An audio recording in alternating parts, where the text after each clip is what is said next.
there's kind of 4 reasons why people choose to be in a relationship.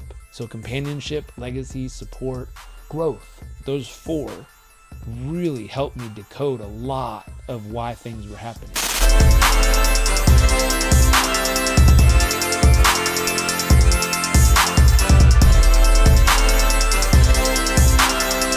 So you did a content piece recently talking about being a master of relationships, or are you a disaster of relationships? So let's talk about what that means. Yeah, I didn't come up with that topic. I learned it from a course I was taking. And so I'd gone through 5 years of relationship courses before I met my wife. And the reason I'd gone through it is, for some reason, my relationships I was in just wouldn't last more than 3 or 4 months. Just something would happen and it would just hit a speed bump and kind of dissolve. And I couldn't figure it out. And so I got frustrated. And anytime I get frustrated, I have a process in way I learn things or go about trying to figure something out, which is learn it, live it, give it. And so I just went in the deep learning mode. So I started to get every book, every program, every tape, every course, everything I could get my hands on, and just consume and figure out, okay, what are the similarities? What are the patterns? Usually there's patterns in courses and books and tapes and programs where you start to see the thread, the through thread. It's the same in all of them. And you go, there's the truth. That's my through thread where the truth lies, where, these are the common principles that are in every single program. And as I started to learn the common principles and the common threads on that truth line, all of a sudden I started to see, here's the things I was messing up on. Here's the things I didn't quite understand. Here's the things that make the most difference. And so about 5 years into studying and learning, I finally had met my wife. Now, when I met her, I had heard certain things that I was practicing at the time. One was never go on a first date by yourself because you won't be yourself. And I went, what does that mean? Never go on a first date by yourself because you won't be yourself. When you're around someone that you feel attracted to or are wanting to present your best to, you're not presenting the most authentic and true part of yourself. You're presenting the best part of yourself, the highlight reel, the Instagram version of you. Right. And so what happened was I met her. The introduction was kind of fun because we were at a house party in San Diego. I don't drink. I don't party. It wasn't my place. My neighbor had a big fun party. She came across. She's like, come on, you're coming over and meeting people. I was like, okay. So she dragged me out of my house working on a project. I grabbed a protein shake on the way out the door because I didn't want to have to explain why I don't have a drink. And then I met some cool people there. As we were talking, I think I met the guy who created BarkBox. He was a cool dude. And we were chatting about the origins of how he was packing all the boxes in his garage and mailing these things out. And so we were having fun conversations, meeting cool people. And then my wife, Amanda, had arrived, and my neighbor, Molly, went and grabbed her. I didn't learn this side of the story until later, but she grabbed her. She said, girl, put a smile on your face. I'm about to change your life. And so she grabbed her. She's like, whoa, like, I'm not trying to meet people. I'm good. She's like, no, trust me. Grabbed her, pulled her across, pushed her into me. And the introduction was, this is Amanda. She loves to travel. She volunteers a lot, and she used to live in Asia somewhere. And she goes, this is Jairek. He volunteers a lot. He loves to travel, and he used to live in Africa somewhere.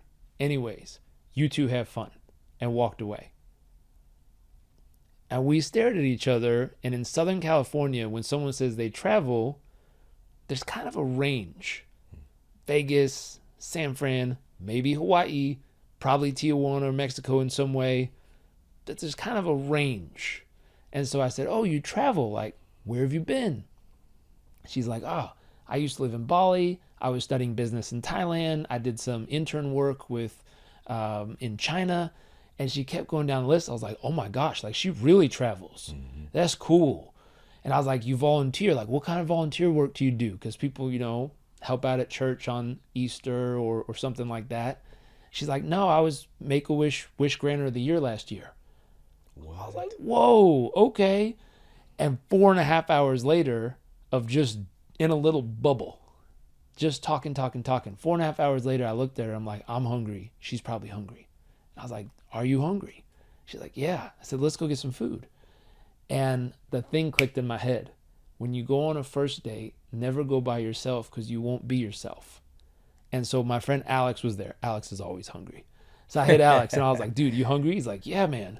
I was like, you want to go get some tacos? He's like, let's do it. And so the three of us went on a first date. And it was interesting. Just the concept of when you're around someone, like for me, it's Alex, that I'm a goofball with, I'm silly, we do stupid stuff, we're funny together, we're ourselves, the most authentic version of ourselves. Yeah. That's who she got to meet on that first time. And I have a picture, because Alex is very silly. He had a mustache app at the time. So he took a picture of us at dinner and put a mustache on her and showed it to me. He goes, here's the real test. If you still think she's cute with a mustache, you got a good one. Man, I still have that picture. It's our very first date. that's incredible, man. I love that so much because you just said a real powerful truth. This isn't just even in dating, but even in a job interview, right? Yep. We're bringing forth our representative. It's somebody who's our representative. It's not our true, authentic self. But when you can start to merge that more in your real day-to-day life, there's like a peace that takes over. Because at first it's very unpeaceful because we've been trained to put on this representative. And so we're kind of on guard all the time. And we have to remember, who am I supposed to be? That's right. Versus like this peace comes over you where you never have to get found out that you're not this person or you're not all this person. That's such a great piece of advice. And it made me think of my oldest son. He was just talking about his friend was out with a girl and he was with them. And he just like, bro, why are you acting like this? Like, because he was acting different. Yeah. And so, but by him prodding him, his friend got more into his bag of being himself, right? So this is so brilliant. I never even thought about that. There's a piece of Kim Kardashian in the car where they're driving and she calls to leave a voicemail and her voice totally changes. And then her sister calls her out on it and she's like, hey, we're just heading to dinner. And her sister's like, man, you're totally different. She's like, no, I'm not. But it's a funny little clip where you see the projection of who someone tries to be in that moment. Yeah. Now, what's interesting, a little side psychology piece here. If you think of psychological development of humans, let's just do 3 stages, like 13 to 28, 29 to 35, 36 to 45. At each stage of development, we pick up kind of 3 main things: stories, beliefs, and habits. And so think back to a habit you had at like 15-year-old you. Now, when everybody thinks back to a habit you had at 15, like I had a habit of collecting basketball cards and shoes and jerseys and stuff. And I look forward now and I'm like, man, if I still had that habit, my house would look really different right now. I'd have a lot of posters on the wall, which luckily my wife probably wouldn't like it. But it was a habit back then that served me that wouldn't necessarily serve me right now. Like it was an evolutionary habit I picked up and then let go of along the way. Now that's one I let go of. Now rewind and think of a habit that you still carry with you from 15 years old, or 16, or 17, or 18. Some of us picked up habits that have made a monumental positive difference in our life all these years. Some of us picked up habits that have completely wrecked some part of our life. And so when you get together with someone in a relationship, one thing to be deeply curious about is, what are the habits they continue to bring with them all these years? What are the tried and true habits that make this person who they are? Not what they do every once in a while, but what they do all the time. Second part, stories.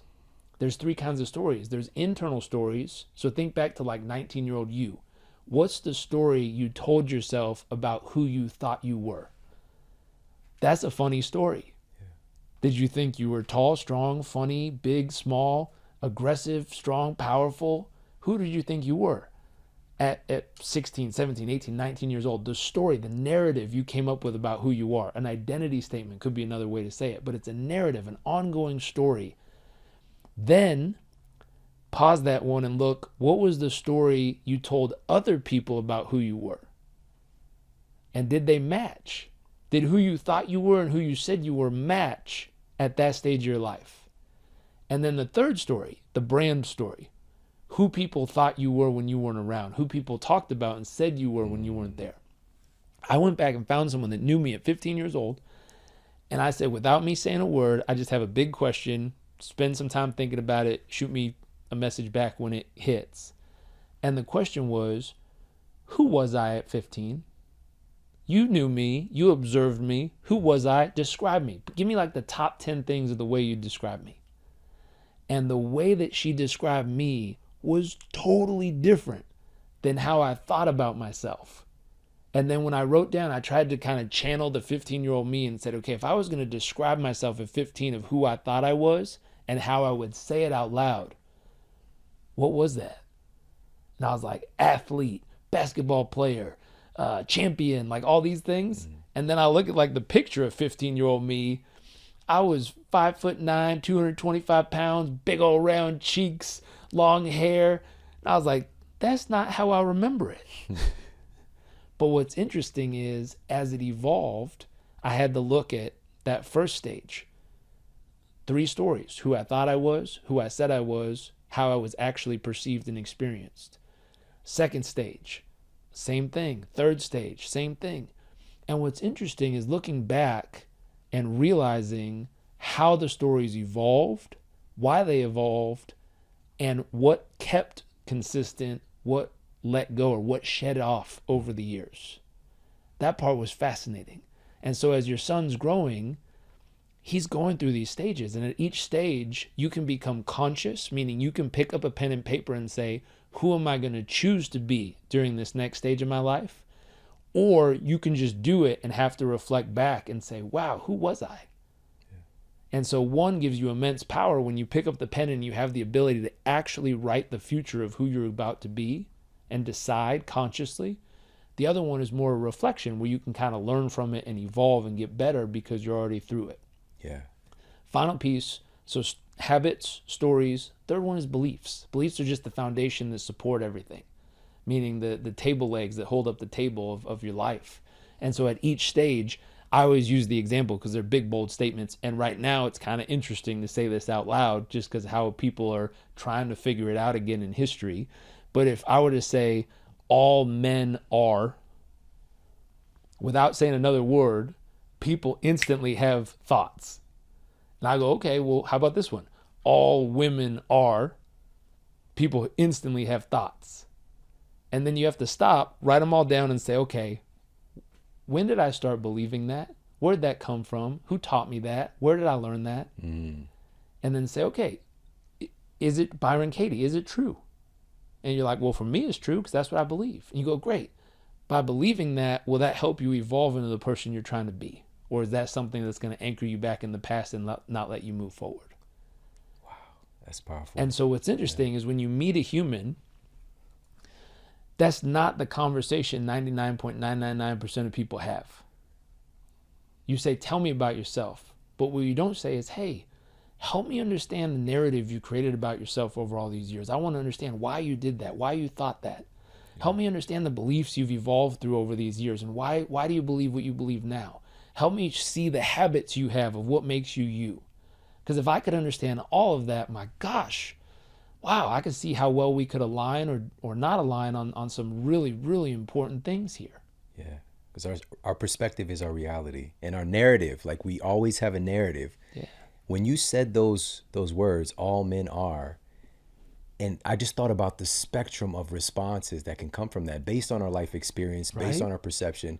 For me, it was all men are created equal. That came up. And then I thought about the second tier down, all men are dogs. And I hit that one. I'm just like, I would hear that a lot, you know. All women are beautiful. That's what popped up for me, you know. But when we understand that we're really a conglomeration of our life experiences, our perceptions, our choices. But I don't want to miss this, because the thing that you said was we can intentionally do this. We can proactively, intentionally write our story. That's right. Versus it just kind of happening. For most of us, this stuff is just happening. We don't realize that we have the ability to shape what's to come. That's right. We kind of understand, like, you know, my choices are going to affect my future, like kind of like a distant thing. Yep. But we don't realize, like, no, literally, when you get clear on what you want, you can start to make that your reality. That's right. That's right. And so it's interesting for most people, somewhere around 45 years old is where they very first time take out a pen and paper and consciously start thinking through this on paper. I got a head start. My family was into this stuff very early. I was in my mom's belly when she was learning about these types of things. So I got a head start on this one, and I've been doing this work for years and years, and it still took mid-30s until I finally started to get clear on a lot of this stuff. Because you have to live through it. You can't just philosophize or look into the future or predict. Like, you have to go through some of this stuff to get the tangible experience of what makes it real. And so the interesting part that I look at is how quickly can you help someone get conscious about this stuff, become aware of it? Just like most of us are unaware of our heartbeat right now. But when you start to think about your heartbeat, all of a sudden, like, you can feel it. If you just put your thumb on your wrist, like, you could feel a little pulsing. If you stop and think about other stuff, the heartbeat doesn't stop. It's always there. You're just not thinking about it. Same thing with the stories, beliefs, and habits. If you put your thumb on it, you can feel the pulse of how they're affecting your life. But as soon as you take your focus away, they're going to keep going whether you want them to or not. It's always there. And so that thought of, can I put my finger on the pulse just long enough to become consciously aware of what it is? Now, what's interesting, with our heartbeat, most of us, maybe Wim Hof, but most of us can't really control that. It is what it is. Wim does it with breathing. He can slow it down or speed it up, and other powerful people can. But most of us, we just kind of experience it. Same thing with those stories, beliefs, and habits. Most of us just experience the effects of them. And so for people who haven't taken control or become aware and they don't want to write it, they just want to experience life. They believe that life is not to be written out and planned. Life is to be experienced, and the beauty of it is letting it unfold how it does. For those people, it's just consciously reflecting back every 30 days and saying, who was I? How was I? What was that? And how can I experience it even more beautifully in the future in the next 30 days? For people who like to plan, organize, create, design their own future, design where they're going to be and how it's going to be. Those people pick up the pen and powerfully create the future. You go, you know what? Here's what my story is going to be over the next 30 days. Here's what habits I'm going to stick with. Here's what beliefs I'm going to hold about myself and the world and people. And all of a sudden they get to develop, design, and walk into their destiny, which is cool because they crafted it. Oh man, this is so good. I love that advice about just looking at the past 30 days. I think that the superpower in this, both of those are powerful, but the superpower is both, like every year when my wife and I do our goals, we first reflect on the accomplishments from the last year, and there'll be stuff that we set a goal for. Of course, you're not going to hit everything, but then there's a lot of surprise things. Like, what were the beautiful surprises? What are the challenges we overcame, right? When we do that, and you see what you're able to do when you get clear on what you want, it creates this, it like opens another gear in your mind to know, like, I can create my future as we go into writing our new goals. That's right. Yeah. And for some people, identity is a big one. And I'll bring this back to relationship in a second. But with identity, some people can't envision themselves being who they want to be yet. They haven't felt it. It's not real for them. It's just a fluffy thing on paper. And so one of the fastest ways you can adjust someone's identity is through experience. Like if you took someone who said, listen, I'm not a thrill seeker. I'm not an adventurous person. That's just not who I am. Now, if you took them and you went ziplining, skydiving, bungee jumping over a few weeks, you'd look back and say, well, you can say you're not an adventurous person. That could be your narrative all day long, but you're a skydiver. Like, you've successfully jumped out of a plane and landed on Earth with your feet. Like, how does that feel? And all of a sudden, by becoming a skydiver, their whole identity transforms. Because now they have a physical reference point based in true life experience that says, I am adventurous. I can do stuff like this. And so for people as they're evolving, someone to say, and I've heard people say, we call them limiting beliefs, but these thoughts that anchor them back. They say, I'm not able to love. And I'm like, ooh, where did that come from? And they anchor back to a moment, 15, 17, 18, 19, 22, 28, whatever. They anchor back to a moment in their life where the narrative and story is wrapped around something happened to me and it shut off a piece of my ability to do this in my life any further. We call these, past anchors or past triggers. Most of the time in an argument with another human being, you're not getting the present version of them right now in this moment.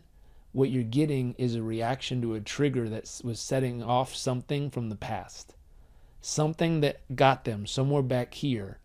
There was a trigger, a landmine that you accidentally stepped on in this moment, and all of a sudden that past experience just exploded into this moment. And I think the phrase is, don't bleed on people who didn't cut you. That's what's happening though. They're starting to gush all that emotion and all that built up tension, anger, frustration, pain, sadness, whatever it is, explodes just because you accidentally stepped on the landmine that triggered that past experience. And so what's interesting, when people become aware of their own landmines, they can go back and do the healing, which unanchors that and releases it. And I've seen some amazing healing. There's people who can do it through singing. There's people who can do it through dancing. There's people who can do it through body work, like physical adjustments, like a chiropractor. There's people who can do it with pen and paper in a room. There's therapists can do it. Counselors can do it. All kinds of people. But it's the ability to look back and say, I probably have a few. I probably got a few, at least one or two. I'm going to go dig around and find it. What's interesting, that experience, that person that says, I can't love because this happened to me, the moment they go do that work, then you got to have a physical experience where you go somewhere and you consciously choose to love. You choose to flow into another human being. You choose, like little light beams shooting, Cyclops and X-Men? Like, boom, beams of love just beaming out, and you're pouring it into another human being, and you're like, wow, I can choose to love and be safe and protected and guided and honored at the same time. When that unfolds, all of a sudden, you see a human being come back to life. Yeah. It was like a tree where the flowers were dying, and all of a sudden the flowers start blooming again. Yeah. And you could do that in the moment. That's magical, you know, and I've done it, got that pissosity. My wife is right there, just like, so I could be in a conflict with my wife and I'm just seeing her just like not pure, unadulterated evil. And it's just like, there's so much beauty here, and it's oftentimes, again, it's my perception, and there's this interesting distinction about whether or not a person is for you or against you, right? Because even in those moments, it's like, your team, not us. And you're supposed to be team us. Yeah. And a lot of the times, it's not that somebody's like trying to get traded to another team. It's just, like you said, somebody stepped on a landmine. Her or myself stepped on a landmine that oftentimes has nothing to do with the situation at hand. But for this, and this creates full circle, a lot of these things that we bring into our lives, and whether it's writing our future or our relationships, has a lot to do with alignment, what we're in alignment with in that moment, and also getting clear on what do we want to be in alignment with. Totally. I always break down great relationships to three pieces: alignment, teamwork. So I'll start with these and I'll tell you the third. Alignment, meaning vision, values, beliefs, rules. Are they in alignment?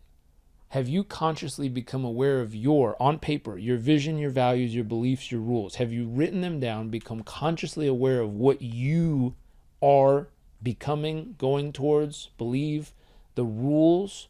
Anytime someone's upset, it's because you violated one of their rules. And the rule is, you shouldn't do that. People shouldn't do that. That's a rule. We all have them. I mean, watch the next time you get frustrated with anything, anywhere, listen to the rule in your head. The rule will be like, people shouldn't do that. And then just question it. I'm not saying it's wrong or right. I'm just saying question it. Say, why shouldn't people do that? And what happens is you'll hear your beliefs that you've created around a rule on how other humans should or shouldn't be living their life. That's what pisses us off. The action of what they did doesn't.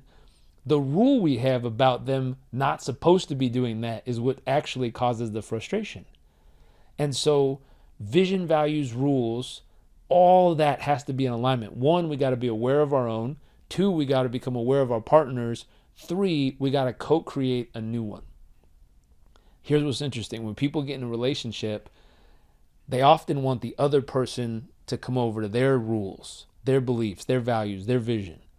I've heard it said in great books where it's like, oh, the masculine energy, whether it's man or woman, the masculine energy needs to be a freight train and invite the feminine energy on board. I was like, that sounds cool and all, but why don't we co-create a relationship together instead of saying, I'll create it and you're welcome to come with me if you want to? That sounds kind of selfish. I was like, why don't we co-create this train? Why don't we decide where the tracks are going? Why don't we decide what the rules are on board? And here's the key. When we're on board together, this is the manifesto that we choose to live by. If either of us decide to get off the train, we're our own person.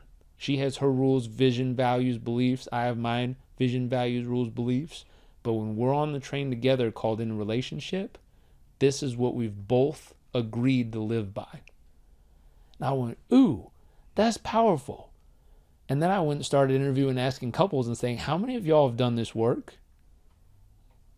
And I haven't met a whole lot who have. Yeah. And that's part of why that train lands up in Disasterville. Because the work wasn't done. I mean, you're on board a train with someone, you don't know where it's going. You don't know what the rules are. You don't know what's good or bad, right or wrong. You don't know what the values are. Who's driving this You thing? don't know who's driving, or you're both trying to drive. That's a mess. Yeah. Right? That's a relationship people are having. Yeah.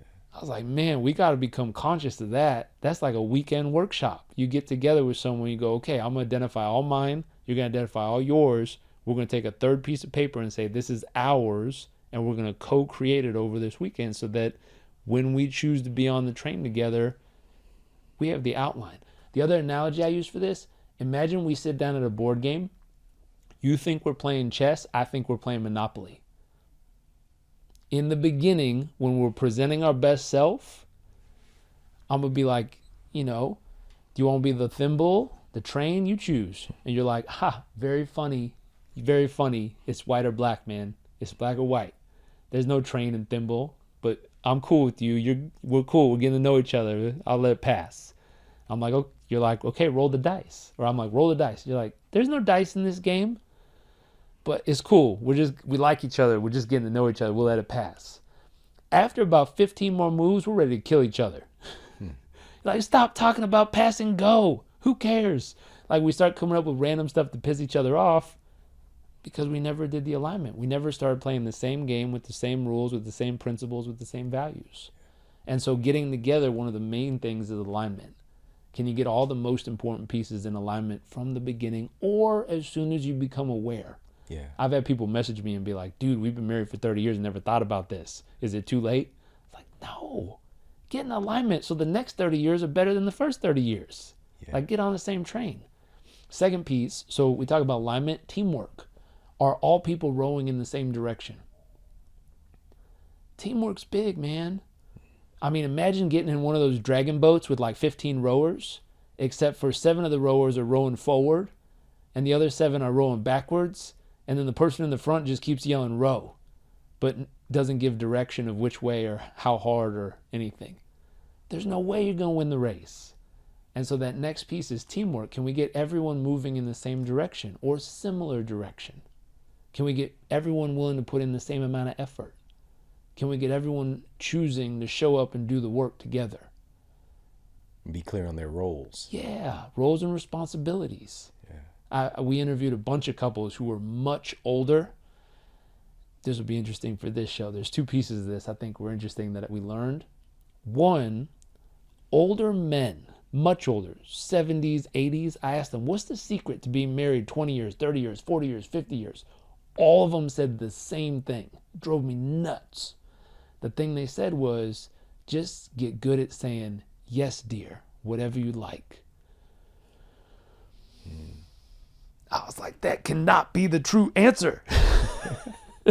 I was like, that feels so weak and like, that's it. Just yes, whatever you want. And they're like, you'll see, give it time. And I did research, And the thing that stood out to me is testosterone levels over time. As a lot of guys get older, their testosterone levels tend to drop over long periods of time, like 70s, 80s. Women after menopause, and correct me if I'm wrong, this is your show, you know this better than I do. After menopause, women's testosterone tends to rise. I went, oh, she becomes the driver. She has that go forth energy, that clear vision of what we're going to do and how we're going to do it with that testosterone driving it, and his collapses over time. I went, that's fascinating. Fascinating, because all the old guys said the same thing, and it drove me nuts, because I'm a young guy with a lot of testosterone. I was like, that can't be true. That can't be the secret.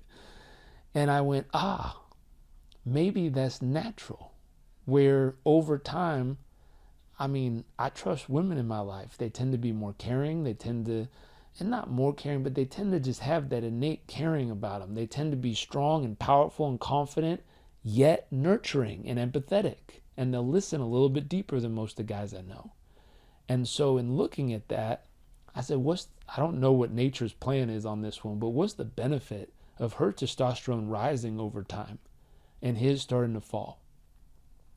And I think it might be she'll think more of the whole community and family and make sure things are put in place to better protect the whole, where he's more of a driver. Well, he'll drive an initiative forward, or go hunt or make stuff happen.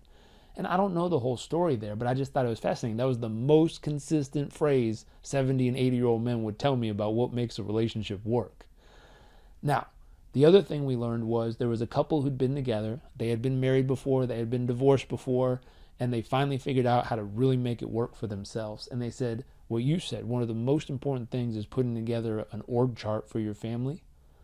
Roles and responsibilities. Who's in charge of what? Because there's a lot of assumptions. Well, you're the mom, you should be in charge of that. I'm the dad, I should be in charge of this.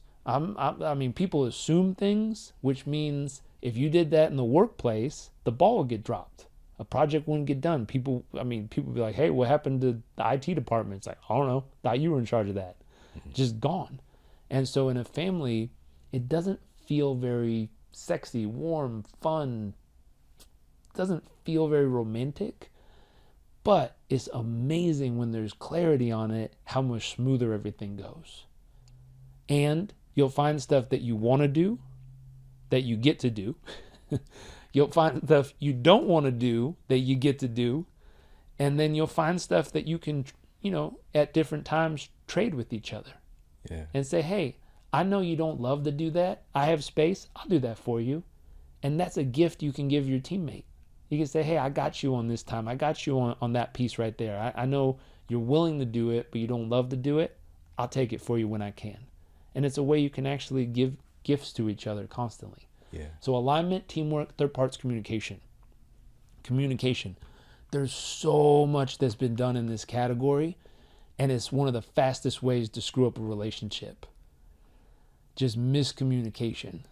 I've learned the number one rule is check how much sleep the other person's getting. If you want to get a real bad fight, just don't get good sleep for a few nights in a row. Horrible blow up will happen over time. So number one, sleep. Are they their best selves? Sleep, exercise, nutrition. If those are peaking, they're absolutely at their prime and there's still tension, then we go into, do they feel like they are enough? Do they feel like they have enough? Do they feel like they're loved enough? Which of their three buckets aren't full right now? Because I've yet to meet a person that feels like I am enough, I have enough, I'm loved enough, and then they attack another human.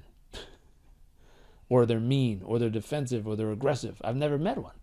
When someone feels total abundance, I have enough, I have enough to live the life I want to live, I am enough as a human being, I am who I am, and I believe I am enough to be who I want to be, and I'm loved enough. Love is just flowing through me in everything that I do and all that I am. Those people just want to help other people and pour over into other humans. Yeah. But the moment someone doesn't feel like they're enough, they're going to attack someone else to try to not feel less than. The moment someone doesn't feel loved enough, again, they're going to be all peculiar in their behaviors because they don't feel that love internally. It's not abundant. Therefore, they're going to try to get it from somewhere else. And have enough. Again, if someone feels like they don't have enough to live the life they want to live, which is a big thing right now with money, if people don't feel like they have enough, they get real peculiar in their behaviors quickly. Yeah. And so communication, first, check in. Where's this person at? Do they feel like they have enough, they're loved enough, and they are enough? Did they get enough sleep? Have they eaten? Have they worked out? They're their best self? Okay, good. Now, there's two pieces of communication that have been unbelievably helpful from two different sources. One comes from imago therapy, and it's a way to listen. It's a way to listen. There's 4 steps. Number 1, listen. and you're going to, after they're done talking, you're going to repeat back what you heard. You're going to acknowledge what they heard, and then you're going to empathize. So 1 is listen. 2 is repeat back what you heard. The third part is you're going to acknowledge it. I can see that. And then you're going to empathize. Man, that must feel like this. I was like, there's 4 steps in listening.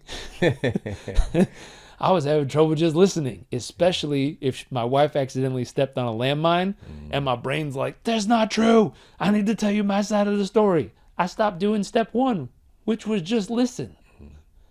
And so there's 4 steps to listening. Now there's 3 steps in sharing. This was the other part. I forget who this one comes from. I think John and Julie Gottman. 3 steps in sharing. When you did X, that made me feel Y, and what I need is Z. So specifically, like when your feelings are hurt, when the rage monster is boiling, when you can't see straight, like you're about to turn into the Hulk. I feel blank, and you got to use an emotion. I got called out when I was in my level 1 course with the Gottman group because I said, I feel curious. And the guy looked at me and he's like, curious is not a feeling. Tell me how you feel. A feeling, an emotion. I was like, curiosity could be an emotion. He's like, no, it's not. Keep trying. I said, what do I feel? And I said, I feel lost. He goes, closer. He's like, what's the feeling?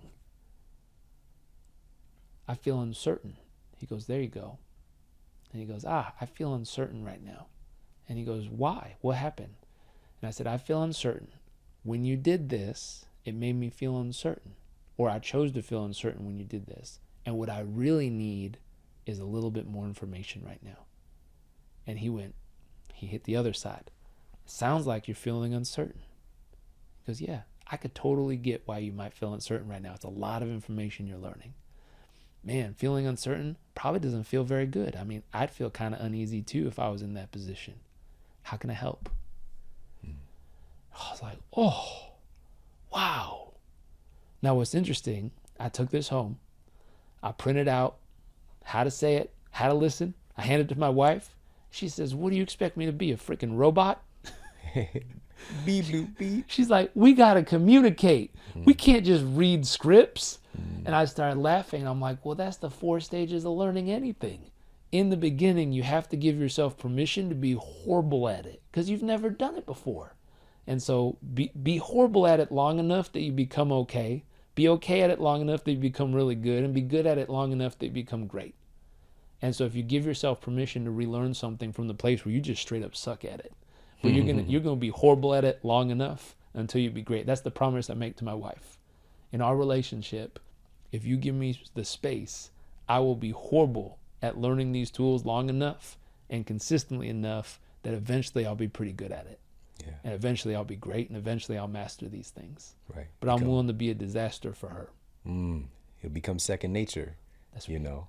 But man, I love that so much because I've had those same thoughts of like, isn't this kind of robotic? Isn't this taken away from the present moment? Yeah. Oh, I'm learning something that is going to help the most important relationship in my life. Yeah. You know, you said there's something so powerful in that formula, you know, and it made me feel like versus, and your intention was, right? Because it's very different the way that I pick it up, that I feel versus what your intention was. One buffer I got called out on because I did the same thing you just did.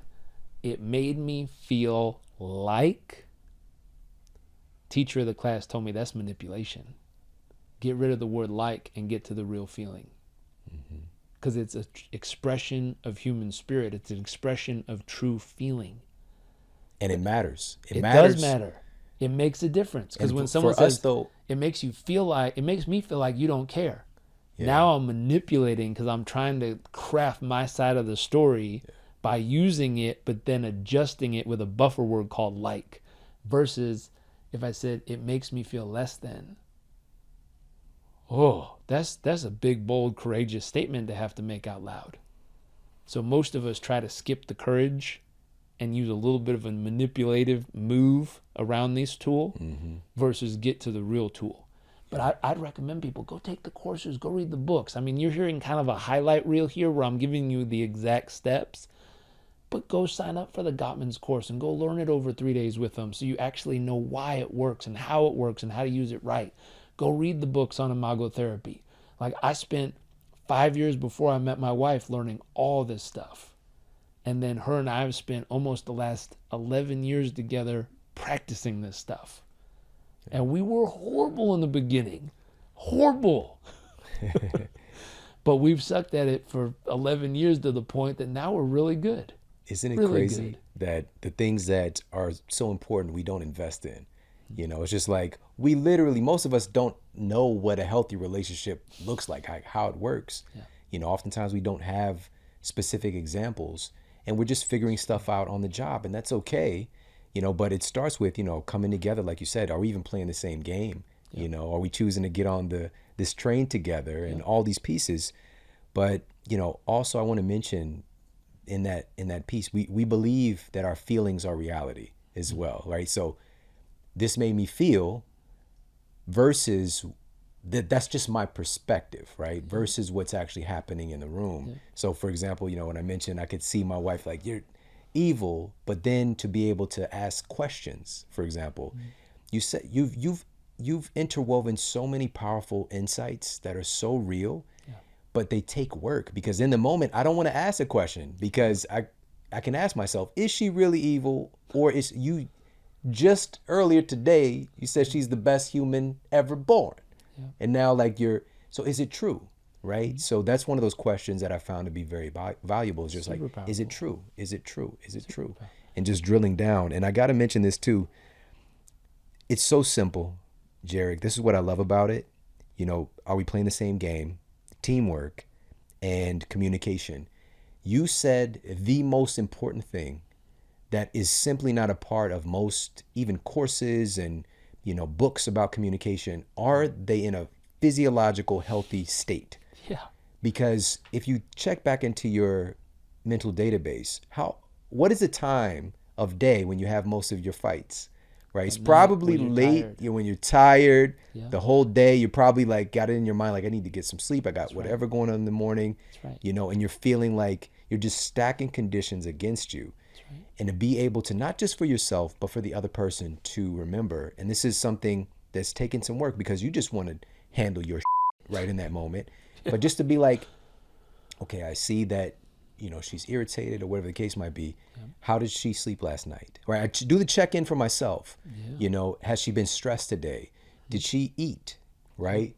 Because I could see it. Like, both of us now, we know when the other person needs to eat something. Yep. You know, and we even with that though, we might throw a little jab in, like, your ass needs to eat something. You know what I mean? I could throw it in, but then I know that that's the thing, and just let me just put this on pause. It's not that important. Make sure she gets something in her system, and all of a sudden she's all cuddly. That's right. Right? That's right. So my wife and I did a constant blood sugar monitor just to see how life affects our blood sugar. So waking up, running, working out, eating, what we eat, when we eat, what combination of stuff we eat, and what causes to our blood sugar, and how is it moving throughout the day. And when we were doing that, every Sunday morning we had a ritual where we'd wake up, we'd lay in bed together, and we'd say, what were your love lessons from this week? And every week we review, what were your love lessons? What did we learn about love this week? Because if you're constantly learning about it and sharing about it and know you have a quote-unquote pop quiz every week, you're going to be looking for love lessons. If you're looking for love, you're going to find love. And so we were looking for love every week, and we'd say, what was your love lessons?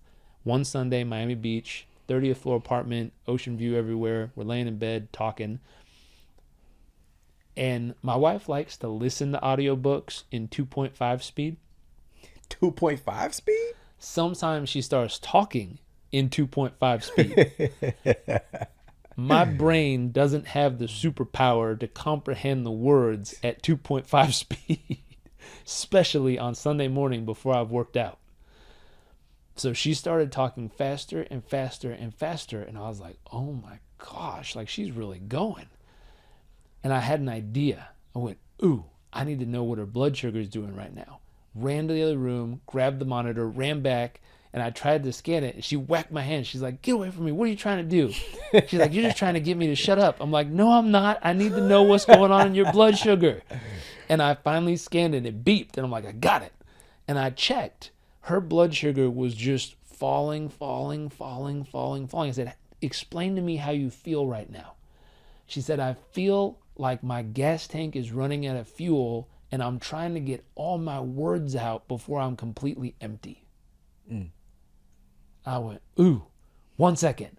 And I ran to the kitchen and I like grabbed the banana or something. I literally like gorilla style ripped it in half, came back and was like, come here. She's like, no. And I was like, eat it. And I got her to take a couple bites.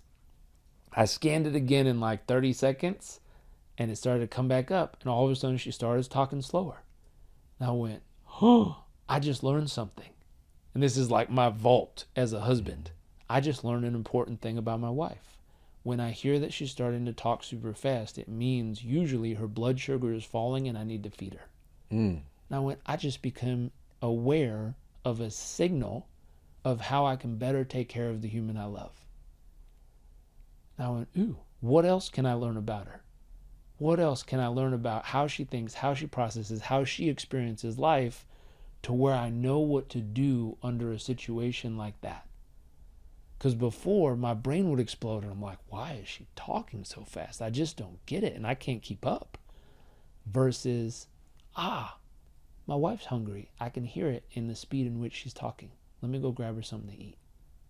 That's powerful. All of this stuff is like a cheat code for reality. You know, it's like a up, up, down, down, left, right, kick. You That's know, right. and like you're changing, you're unlocking, you know, a special board or special power. Yep. You know, it's just like, and the more that you do it again, it just becomes automatic. That's right. My friend Allison Armstrong wrote a book called Women, Unlock the Mystery. I was like, oh, that's what it is. That's a big promise. But I listened to it and it was filled with stuff like that. Where it's like I heard something and I paused and went, oh, that makes so much sense. Yeah. And I just understood it at a whole nother level. She said something that was fascinating. And she's very traditional in men and women. I know that's a big topic nowadays. People are confused about and trying to redefine and figure out. But she says for a woman, in her words, not mine, in a woman, feelings are a layer that live between her organs and her skin. It's another layer. So like think of layers of rocks, like how the earth was formed and you see all these layers. So there's like a layer called feelings that live between the organs and the skin in a woman. So when her feelings are hurt, her entire being hurts. The whole layer hurts. And she says for men, most of us, our feelings live somewhere right here. So when you see a man with right here, you pointing at your throat. Right here, and it's like the throat area. So when you see a man with his feelings hurt, oftentimes you'll see him get choked up. You'll see him kind of tighten and contract right in here. Where when a woman's feelings are hurt, it's like her whole being is hurt from head to toe. And I went, ooh, that's interesting. In that program, she literally gave us step-by-step formula of how to reboot a woman's feelings. And I was like, what? What kind of sorcery is this woman sharing? And she said, there's a statement. Any person can do it, but if a man in proximity, could be your brother, sister, cousin, aunt, whatever, it doesn't have to be your husband or a significant other or wife. But if you wanted to give someone a gift, hold space. So set the big deep breath, total presence.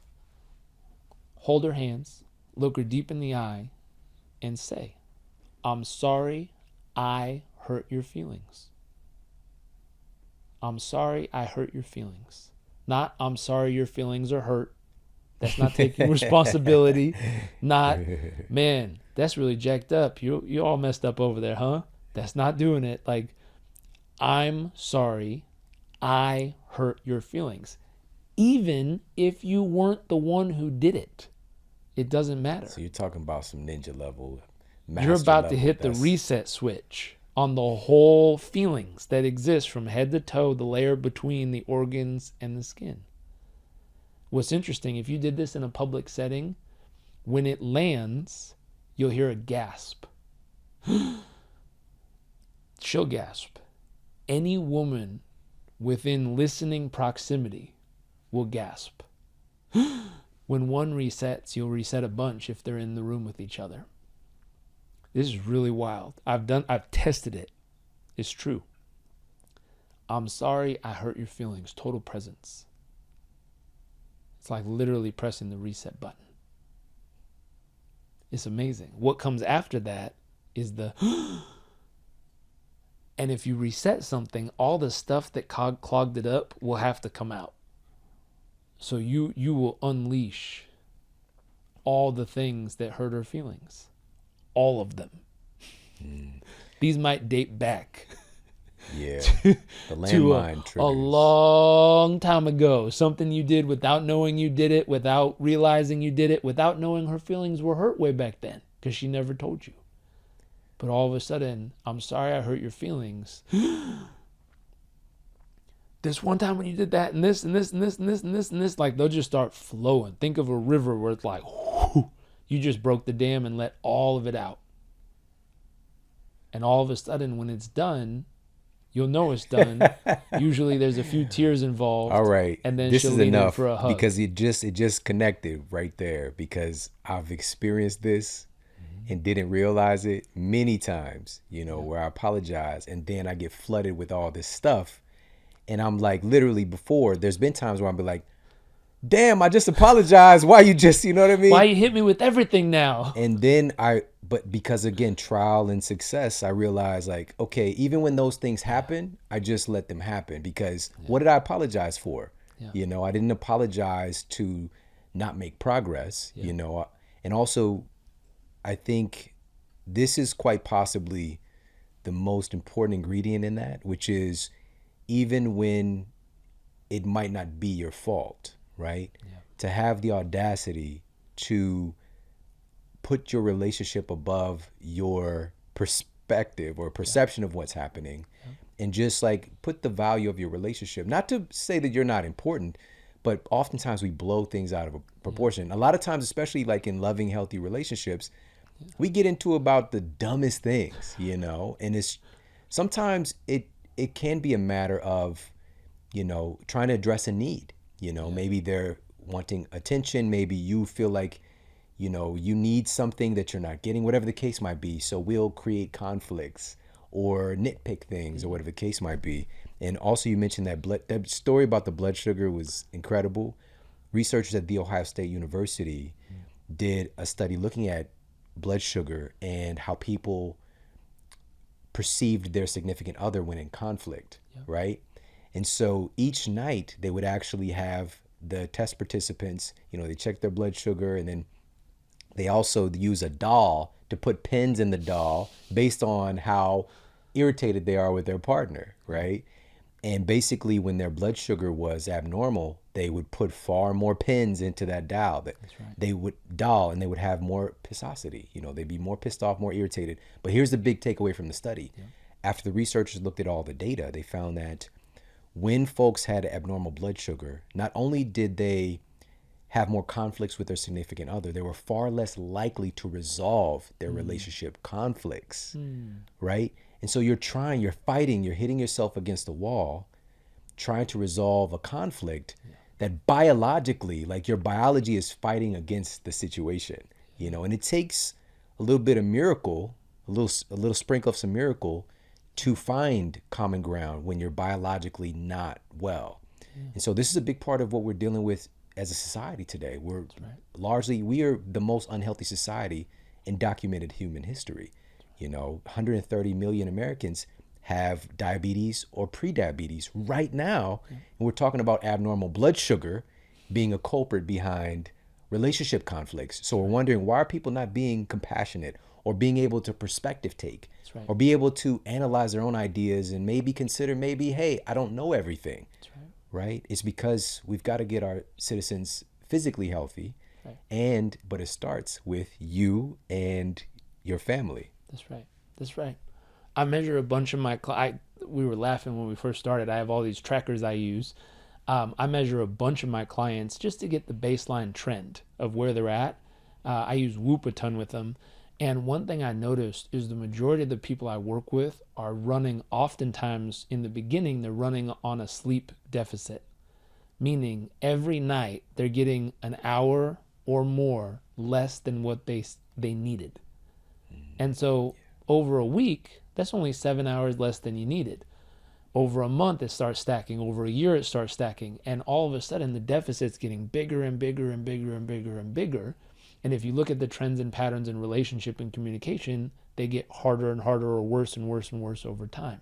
And so the number one thing I've done with people when they first come to me is like, dude, I just need you to get 7.5 to 8 hours of high quality sleep, 20% REM, 20% deep every night for the next 30 nights.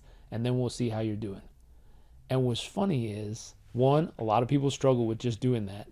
But when they do it, they come back and a huge majority of all the stuff they were dealing with that were problems and aches and pains and all this stuff in their life, almost all of them vanish within 30 days, and all they did was correct their sleep. You know this. I learned it from you. That's amazing, man. So powerful. And these are just simple biological inputs. And by the way, for folks, the continuous glucose monitor, my wife just got another one. It actually was just delivered this week. Go to levels.link/model. That's levels.link/model. Levels is really leading the charge in this field with their data points, but also they've got like, I think, 150,000 people on a waiting list to get access. They're letting people in a little bit at a time, but use that link and you can skip the line. Cool. So yeah, so it's a great opportunity with those guys. For me, utilizing the continuous glucose monitor, I'm not as affected by food, whether it's, whatever macronutrient ratio it is, as I am by psychological stress. Would tinker with my blood sugar more so than even the food that I'm eating, right? So if I'm like running hard and I've got this thing and I'm jumping from task to task, that's for me more likely. Versus my wife, she's task master, like all the tabs on the computer, it gives me anxiety. Just I'm not an easily anxiety triggered person, but just using her computer and seeing all those tabs, it's just like, how are you operating? But she's like, oh, it's just because, so her brain, her nervous system handles that differently. But for her, some dietary inputs can derange her blood sugar a little bit more. So finding those little things out for ourselves, man, it's pretty cool. So again, that's levels.link/model. And I've got to ask you about this as well. I want to ask you about relationship personality types. All right. I heard you do a piece on givers, takers, and traders. Let's talk a little bit about that. I'll give you two types of personality types. So Adam Grant wrote an amazing book on givers, takers, and traders. People who come to give, people who come to trade, people who come to get. I'll give you the foundational summary. If you go to a relationship to get, you will only stay as long as you can continue to get whatever you're trying to get. The moment it runs dry, you'll go to somewhere else to find it. And so for people who, for some reason, relationships won't last, oftentimes it's because they're going there to get something. They're trying to get attention, they're trying to get approval, they're trying to get love, they're trying to get something. Instead of saying, I'm going to find my greatest talents, my greatest skills, my greatest attributes, my greatest all of who I am, and I'm going to find somewhere that I love to go share those with this person. And the reason why I want the relationship is to share the greatest gifts of who I am with this other human. Hopefully you find a human who values receiving those gifts. And the gifts that human most wants to share are the gifts you dream about receiving. Talk about a relationship. The gifts that person A most wants to give is the gifts that person B dreams about receiving. And the gifts that person B most wants to give are the gifts that person A dreams about receiving. And they both love the process of giving the gift. Talk about a flourishing relationship that goes somewhere. Versus when two people are there to get, it doesn't work. When one person's there to get and one person's there to trade, that's a mess. That turns into, some messy stuff.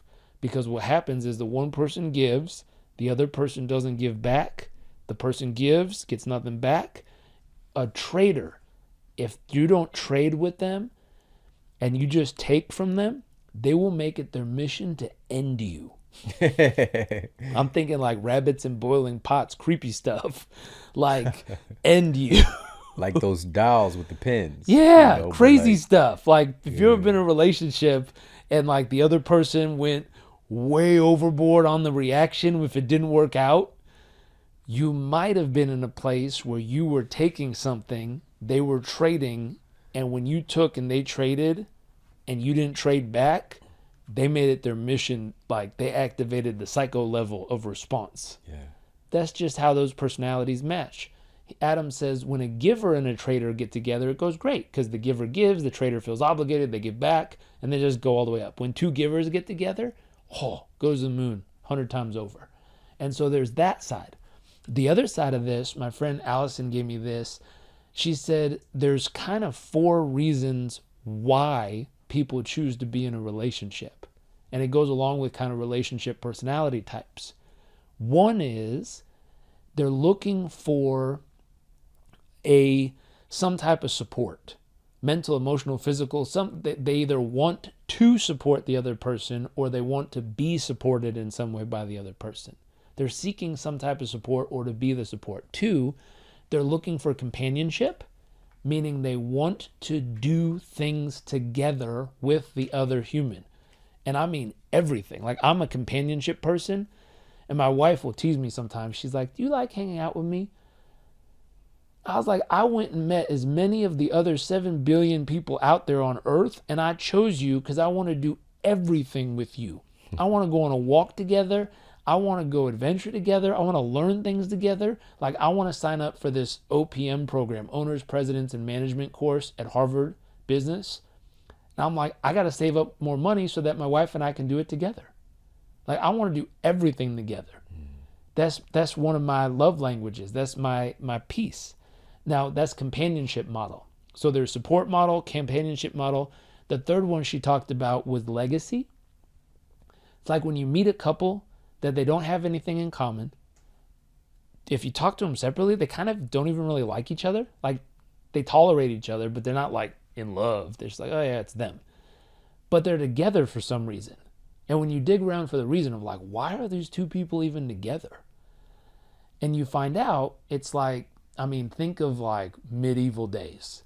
The princess of such and such married the prince of such and such so the 2 kingdoms can further the legacy.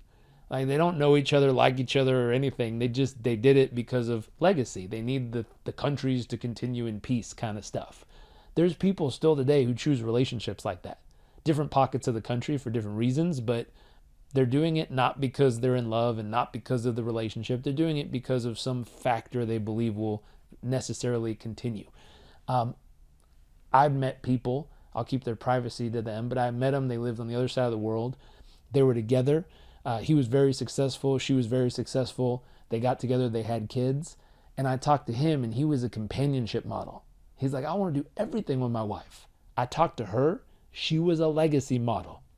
She's like, I'm going to go do my yoga retreat in Bali. And he's like, I'll go with you. She's like, no, I'm going to go there and relax by myself. Thank you. And he was devastated because he wanted to do everything together. She wanted to make sure the kids had a great life, and that's all she was concerned about. Now, people might be judgmental on that and be like, oh, she was in it for the wrong reasons. Like, no, she was in it for her reasons, and he was in it for his.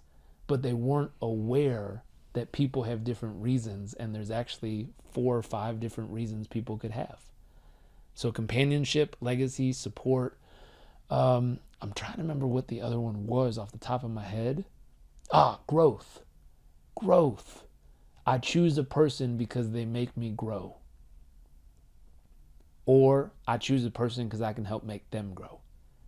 But the moment they're not growing, it's like, I don't know if the relationship calls to me anymore because I'm not growing. Yeah. I need to go find a relationship where I can grow. I was like, ooh. And so I look at why they end, why they start, what was someone really seeking. Those four, there's five, but those four really helped me decode a lot of why things were happening. Because I'd sit down with people, and again, the whole alignment piece. If you spent a weekend with someone being like, hey, which one are you? Which one am I? Now, a lot of times, my friend Allison Armstrong says people ask her when they find those out and go, oh my gosh, if we're not the same one, will it ever work? We've been married for 30 years. Does this mean it's over? Like, no. Just become aware that's what they need and that's what you need. And you can choose, even if you're not the same one, you can choose to go, oh, they need more companionship. I need more support. What does support look like to me? Here's the list. What does companionship look like to them? Here's the list. Cool. Now we're going to give each other the gift of doing the one that helps the other side. So you can always make it work if you want to. That's a choice. Facts. And I would imagine that we're not necessarily going to be 100%. So there's going to be some different percentages of some of those things. Totally. Because I know for me, and at different stages of life. Exactly. At right. each stage of life, you might evolve what was more important to you at each stage, how you evolved as a human. Yeah. It's so empowering for yourself because for me, as soon as you said growth, I'm like, that's it right there. And even if I'm not aware of that and I'm faced with, because if you're just in the fluffy version of growth, you just think it's all like, they're just helping me to be a better person, whatever, versus like, they're going to challenge you and help to bring out those qualities. It's not just going to happen because, it was the end of a rainbow or something like that. And so for me, I even when I met my wife, I was so consumed with being better, just being a better human being, being the best I can to be of better service. She was also somebody that I could serve and express love that I had withheld so long, but also, for me, and she knows this too, like I was constantly pushing boundaries, right? And it wasn't until she really understood that my driving force was growth that everything started to kind of meld in a really special way, And so, with that said, you mentioned something before we got started, because we all have so much capacity, so much brilliance. The human mind itself is just limitless. We're always broadcasting things as well. Like if we're just literally just talking about, I'm just getting into a biological level, all of our cells are just teeming with these little antenna, that are receiving signals from the environment, right? And changing which proteins are getting. I can go on and on down that rabbit hole. The bottom line is we're always attuned to broadcast and frequency of our environment. If we're looking at like quantum dynamics, right? So there's a frequency of the world around us, and also we have our frequency of our bodies. Even our different organs have a different frequency that they're emitting, right? My heart is going to be different from what's happening with my, my liver. Yep. But there's harmony if you're in a good state of health. The reason I'm bringing this up is you mentioned that some people have the ability to literally shift the energy in a room that they come into. Yeah. And you mentioned one person specifically. So let's talk a little bit about that, because you mentioned the Matrix when you told me about it. Mm-hmm. So I was telling you a story in, I think it was 1996, the NBA Finals. It was the Jazz and the Bulls. I hope I got the year right. And I had a chance to go with my dad to one of the finals games. We had flown in. It was in Chicago. I think it was a game 6. Michael Jordan was supposed to win that night, so we wanted to be there to experience it. And fast forward, he missed the game-winning shot, which is never fun when you're at your home court and you kind of miss the shot thing. And it it was interesting. I mean, he wasn't in the best mood, and he was frustrated. They just lost the game. It was supposed to be game winner. They had everything set up that night of them winning, like all the things around town, like everything was ready to go, and he missed the shot, which was rare, but it happens. And so afterwards, we had a chance to go into the tunnel and wait just to say hi to him very briefly as he was kind of heading his way after the game out back home. And so we were waiting in the tunnel, and you could look around and see the energy of the people, and it was kind of like nervous and relaxed, and just people after a game saying hey and talking to each other and stuff like that.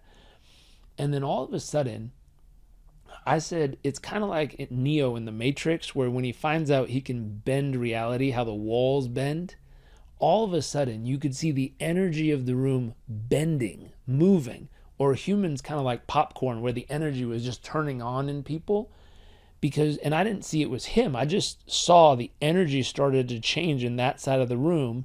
And then people over here started to kind of energize. And then people over here started to energize. And people over here started to energize. And then I was like, oh, shoot, it's him. And as he moved through the room, the energy kind of popped like popcorn in the different people who started to notice he was there moving into the room. And I noticed that. And it was one of the first times in my life I was like, wow, he kind of bended the energy of the room as he moved through it. Like, that's interesting.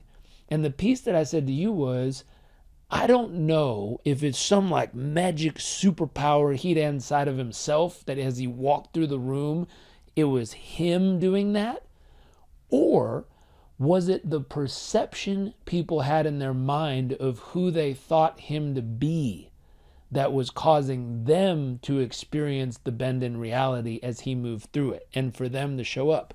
Jim Carrey said something interesting. He said, the cool part about being super famous and the way he's well known all over the world is when people meet him, they present their best self, meaning they energize all the way up and then present the best version of themselves to him when they see him. And I went, wow, I wonder if that has to do with him, or I wonder if that has to do with the perception of who they think he is. And I think it's a combination of both. I think it's a combination of who that person has decided to be in the world. And these people have produced excellence in their craft. They really have. I mean, Jim Carrey produced excellence in his craft of being funny and acting and being that kind of guy.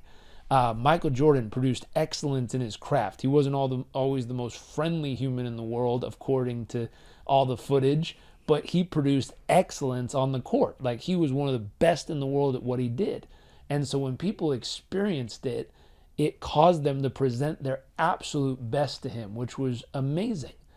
And so I always look at that and I think, wow, how do we seek excellence in whatever it is that we're deciding to be so that we can cause that leveling up of humans around us?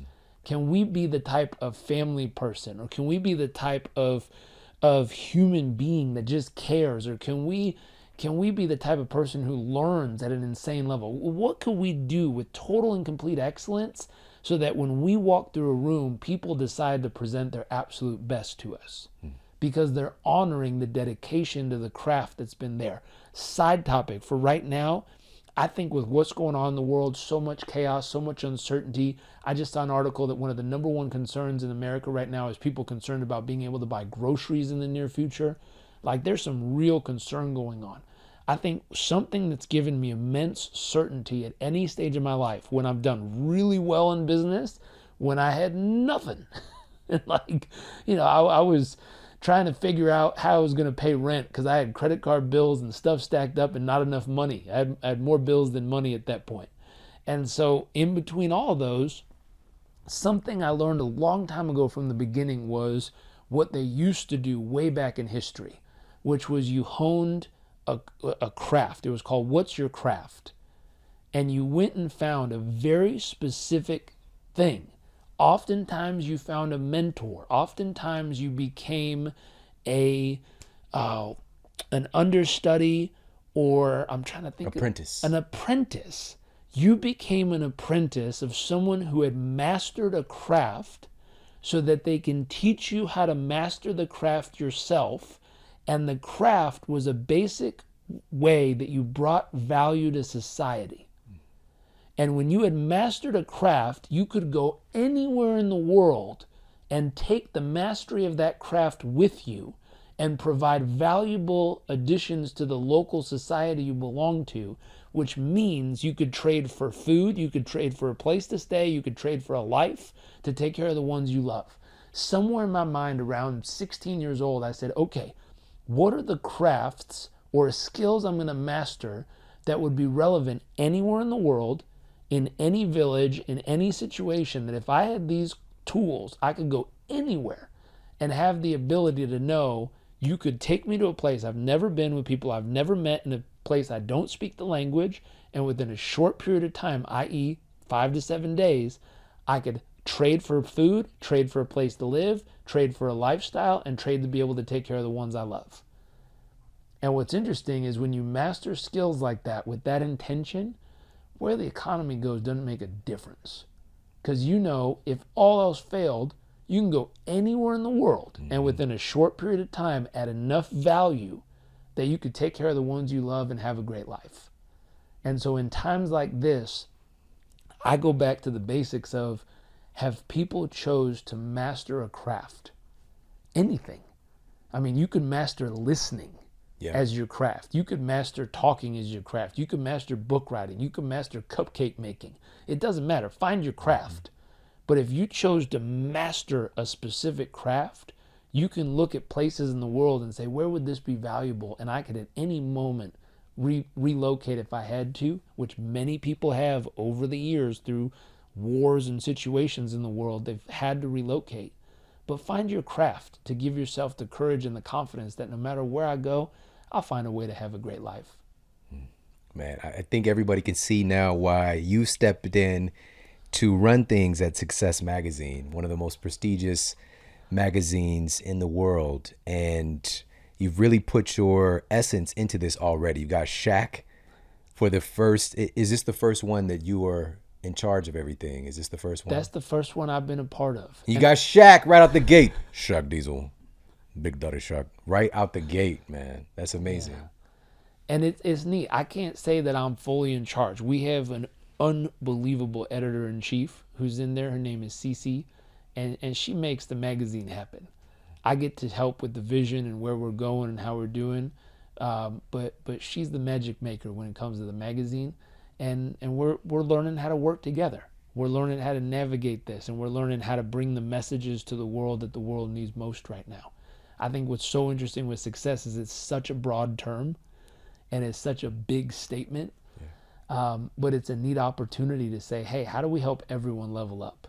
How do we help everyone live their best life? How do we help everyone grow a bigger business? How do we help everyone cultivate deeper community and relationships? And if we can bring those through the messages in the magazine to people, we're constantly at a freemium, basically, giving people tools to support them in their growth and their journey. And I think that's one of the greatest opportunities with success. Yeah, man, it's so powerful. And it's so cool to see what you're creating. And, you made that decision. You pointed your attention here and to see it manifest. And I know you got some big things in store as well. So can you let folks know where they can pick up Success Magazine if they don't know already, and also where they can follow you and just be able to get more into your universe? Totally, man. I mean, go to success.com. It's one of the most epic URLs I know out there. Right. Success.com, straight at it. If you want to buy the magazine online, you go to store.success.com. It'll take you to our online store, and you can buy a copy. You can buy them at most all bookstores in the airports, Barnes & Noble, anywhere worldwide. I have friends in Dubai who send me pictures every month when the magazine stocks on the shelf in the major mall. They'll go take pictures with it, be like, oh, that's you. And I always laugh. I'm like, man, we have distribution worldwide, which is really cool that anytime we put out a new issue, it literally circumnavigates the globe. And we have the opportunity to reach people when they need it most with those messages. As far as finding me, Instagram is kind of the place I play most often, Instagram and LinkedIn. So just find me at Jairek Robbins on Instagram. I'm usually hanging out there chatting with people. Hey, if you like this video, make sure to check out this video right here. Can you imagine being a doctor? You think you're helping your patient because they're telling you that there's no side effects. They knew better. And all these people are dying from opiates. And it's kind of like, I think doctors, a better way of looking at doctors is they're a good coach, but they're not a commander, right? You need their insight, but you got to still make decisions.